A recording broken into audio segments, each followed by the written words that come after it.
Hello guys, welcome my YouTube channel GK express 100। Guys आज आप सबके लिए फिर से लेकर आया यूपी टेट हिंदी के प्रैक्टिस सेट नंबर 4, जो आपका पेपर 28 नवंबर को होना सुनिश्चित हुआ है। इसी को देखते हुए आपका एक प्रैक्टिस सेट तैयार किया गया है। तो गाइज चलते हैं आपके क्वेश्चन की तरफ। आपका पहला जो क्वेश्चन है गाइज, 1 से 4 तक आपको गद्यांश को पढ़कर आंसर देना है। तो गद्यांश से बहुत इजी है गाइस, तो इसे आप सब अच्छे से पढ़कर इसका आंसर ज़रूर दीजिएगा। तो गद्यांश को आप सब एक बार पढ़ लीजिए और जिसके माध्यम से आप आंसर 1 से 4 तक क्वेश्चन दे सकते हैं। तो चलते हैं आपके क्वेश्चन की तरफ। हम आपका क्वेश्चन इसको बता देंगे गाइस, क्योंकि हम एक बार गद्यांश को पढ़ चुके हैं। तो आपका जो पहला क्वेश्चन है, पश्चिम के पास अभाव है। तो गाइस आपको बता दें, जब आप गद्यांश पढ़ेंगे तो इसका जो आंसर निकल कर आएगा ऑप्शन ए। तो पश्चिम के पास किसका अभाव होता है गाइस? आध्यात्मिक संपदा का। तो पहले क्वेश्चन का ऑप्शन नंबर ए करेक्ट है।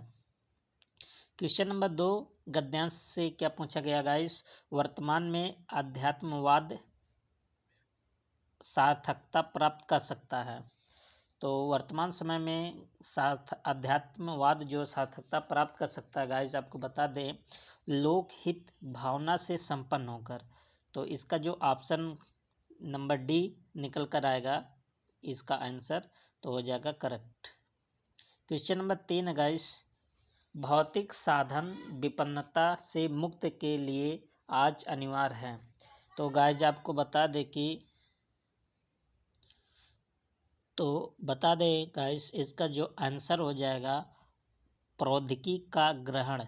अगर आप अच्छे से पढ़ेंगे गद्यांश को तो इसका जो आंसर निकल कर आएगा option number B. Question number 4, जो कि इस गद्यांश का लास्ट क्वेश्चन गाइस, किसको प्रौद्योगिकी को सौंप कर हम मनुष्य की कर्मठता को चरितार्थ करेंगे? तो जो इसका आंसर आएगा भाग्यवाद।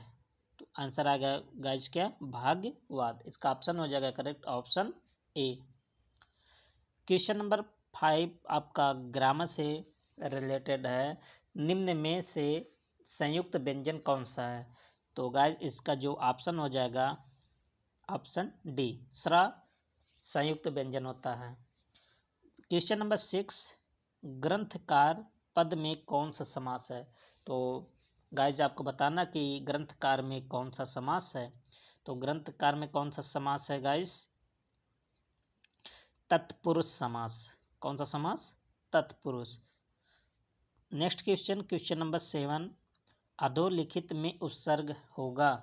तो गाइज आपको बता दें, उपसर्ग क्या होता है? उपसर्ग किसी शब्द के पहले प्रयोग किया जाता है। तो अगर हम अधोलिखित का संधि विच्छेद करेंगे गाइस, तो आएगा अधा प्लस लिखित। तो इसका जो ऑप्शन होगा correct option C. Option number C आपका करेक्ट आंसर हो जाएगा। क्वेश्चन नंबर 8, श्याम आता होगा, इस वाक्य में काल होगा। तो आपको बताना है गाइस कि इस वाक्य में कौन सा काल है।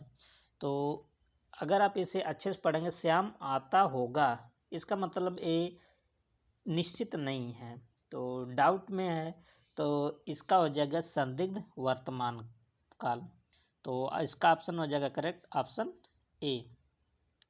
क्वेश्चन नंबर 8, आधार का विलोम है। तो गाइज आपको बताना कि आधार का विलोम क्या होता है। तो सभी लोग जानते हैं आधार का विलोम जो होता है निराधार होता है। इस क्वेश्चन का करेक्ट ऑप्शन होगा बी। क्वेश्चन नंबर 10, इनमें से कौन सा शब्द तालु से उच्चारित होता है? तो गाइस आपको बता दें, तालु से उच्चारित होने वाला जो शब्द होता है च वर्ग होता है। मीन्स च वर्ग के अंतर्गत जितने भी आते हैं वो तालु से उच्चारित होते हैं। इसके अतिरिक्त गाइस बता दें, जो छोटी ई, बड़ी ई और या और सा, ये सब भी गाइस किसके माध्यम से उच्चारित होते हैं? तालु के माध्यम से। तो इसे भी आप गाइस याद कर लीजिए, च वर्ग और छोटी, बड़ी, या और सा। चलते हैं क्वेश्चन नंबर 11 की तरफ गाइस।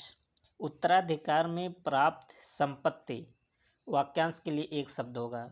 तो गाइस जो उत्तराधिकार में संपत्ति प्राप्त होता है उसको बोलते हैं पैतृक संपत्ति। तो इसका जो ऑप्शन होगा correct option B. Question number 12, गमन का विलोम है। तो गमन में अगर हम आ उपसर्ग लगा दें तो हो जाएगा आगमन। तो गमन का उल्टा क्या होता है गाइस? आगमन। इसका जो करेक्ट ऑप्शन हो जाएगा ऑप्शन नंबर बी।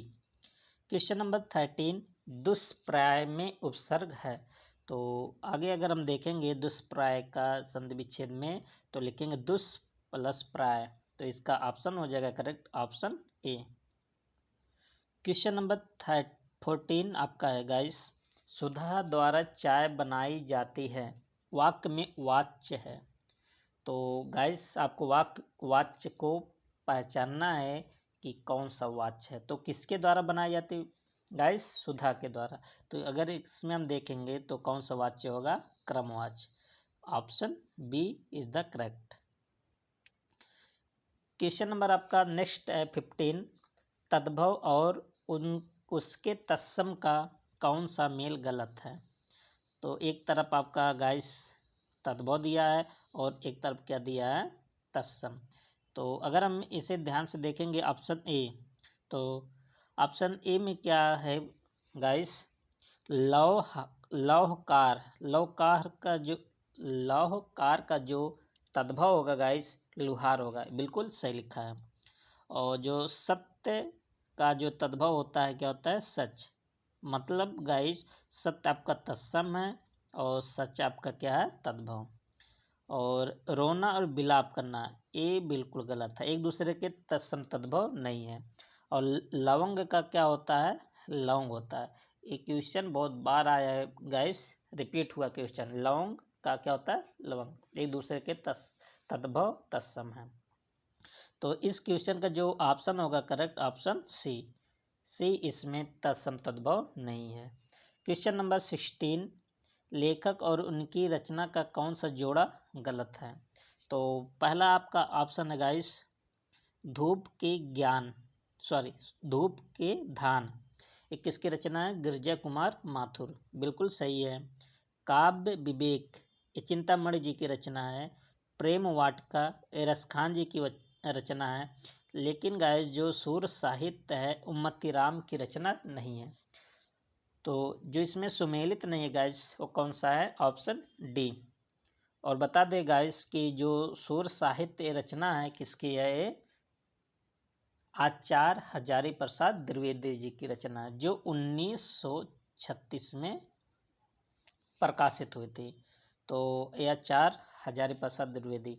और बता दें गाइस आपको जो आचार्य हजारी प्रसाद द्विवेदी जी की जो रचनाएं हैं, जो महत्वपूर्ण रचनाएं हैं जो एग्जाम में बार बार आते रहते हैं, कौन कौन सी है?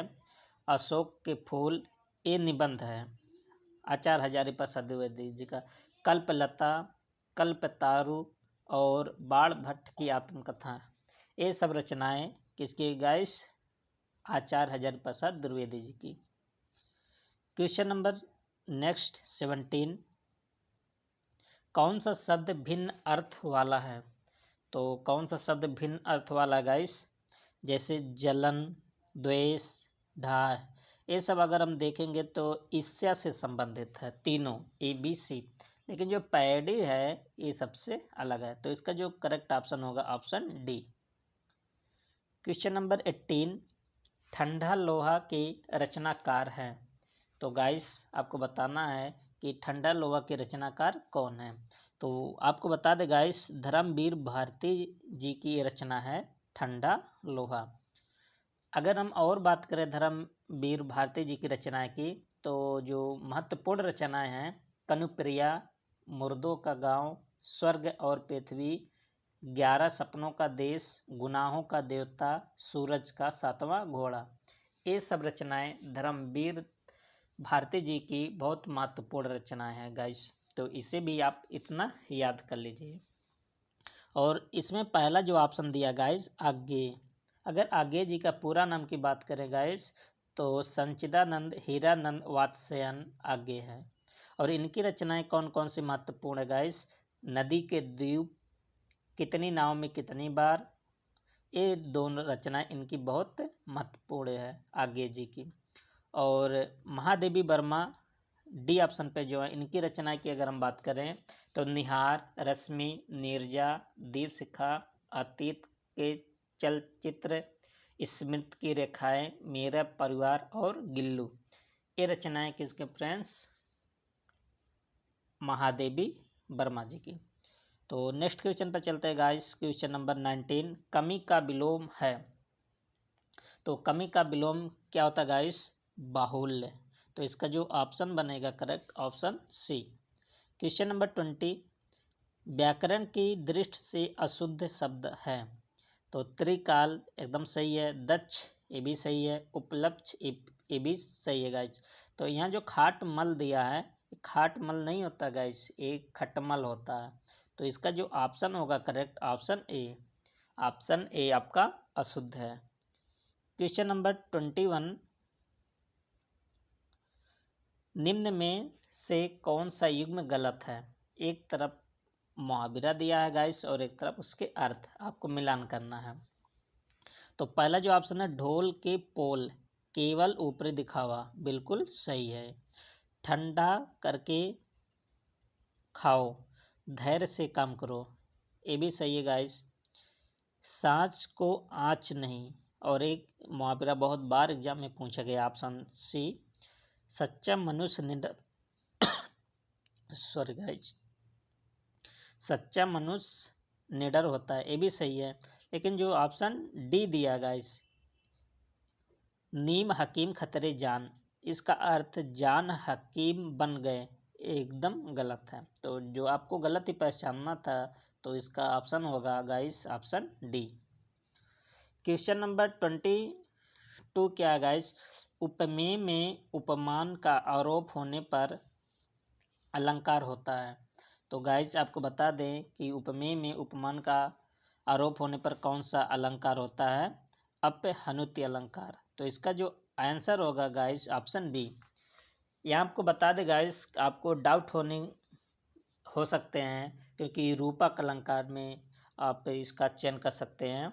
तो रूपक अलंकार को अगर हम आपको बताएं, जब उपमेय पर उपमान का निषेध रहित आरोप होता है, कैसा आरोप गाइस, निषेध रहित आरोप, तब वहाँ रूपक अलंकार होता है। तो इसका जो करेक्ट ऑप्शन होगा ऑप्शन बी हो जाएगा। क्वेश्चन नंबर 23 है गाइस, मेघनाद शब्द में समास है। तो मेघनाद में कौन सा समास होता है गाइस, बहुब्रीहि समास, इसका ऑप्शन बन जाएगा ऑप्शन डी। क्वेश्चन नंबर 24, इनमें से किसमें अव्ययी भाव समास है। तो प्रतिदिन इसमें भी अव्ययी भाव समास, और प्रतिमाह ये भी इसमें भी है, यथार्थ इसमें, इसका मतलब इसका ऑप्शन बनेगा ऑप्शन डी।